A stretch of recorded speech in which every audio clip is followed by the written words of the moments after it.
Meditations for Every Day in the Year by Bishop Richard Challoner. December 11th. On the purity of our actions. Consider first that this Christian purity, which is to prepare the way for Christ in us and to dispose us to give him a proper entertainment, must not be confined to the interior powers of the soul, but ought to extend itself also to the whole body of our actions. As the tree ought to be pure, so ought the fruits also, for the tree is known by its fruits. Now, our fruits are our actions, so that these must be pure, or else we shall not be pure, not duly qualified for that happy union with Christ, which we are to aspire to at this approaching solemnity.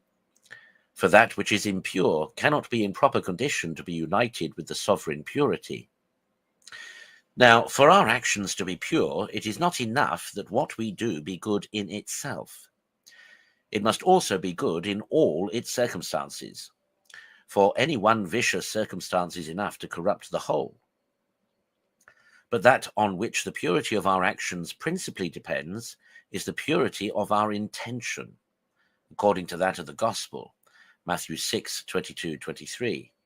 If thy eye be single, thy whole body shall be lightsome. But if thy eye be evil, thy whole body shall be darksome. For the eye of the soul is the intention, which is then single when the view of the soul is carried towards God in all that she does. But when the intention is turned off from God and looks at something else, the eye is evil and the work is darksome. Consider, secondly, that all Christian virtue depends upon this purity of intention. The meanest of our actions are ennobled by it, and the highest and the most esteemed by men are good for nothing in the sight of God without it. Now, the perfection of this purity of intention is to act in all things from the motive of the love of God, for the greater glory of God, and in conformity to the will of God. This carries the soul up to God, and brings down God to the soul. This produces a happy union of the soul with her God. Christians, see here the shortest way to all good, and the sovereign means of arriving at the height of perfection.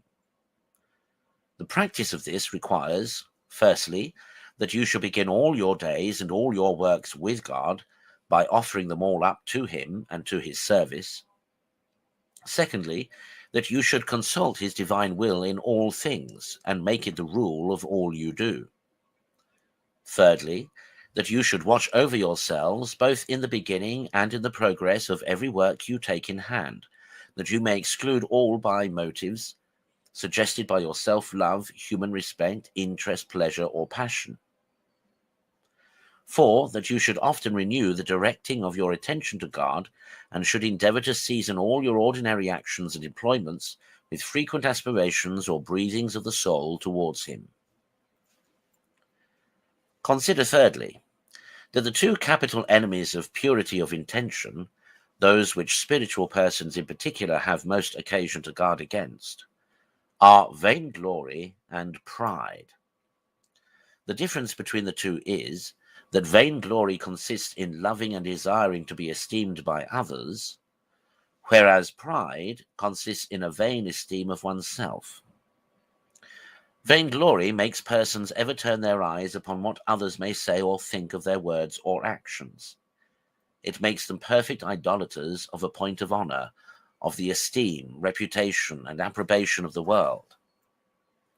But pride makes them full of themselves, measuring, as it were, themselves on every occasion and their performances with those of others, and still giving themselves the preference before others, ever turning their eye upon their own excellence, building on their own lights, resolutions, strength, or capacity, and taking a secret complacency in themselves and in all the good they do. Both the one and the other are infinitely pernicious to the soul, by turning off her eyes from God, and consequently robbing her of all the fruit of her good works, and make them all rotten at heart, and good for nothing in the sight of God. They even pervert the best of her performances to her eternal condemnation, by shutting out God from them, and giving the preference to these devils of pride and vainglory before him. As long as these have possession of the soul, there will be nothing but corruption there, and no room for the spiritual birth of Christ. Conclude to aim at all times at a purity in all thy actions, by purifying thy intention from all pride and vainglory, and from every other thing that may turn off thy eye from God. Let God be the beginning and end of all thou doest, and take care to give to every action its full perfection, by doing all for God's greater glory, and our of the pure motive of his divine love. And the very meanest of thy daily actions will suffice to make thee a saint. Whereas neither long prayers, nor large alms, nor converting millions of souls, nor working of miracles, nor giving thy body to the flames, will avail thee anything, if thy intention be vitiated by pride or vainglory.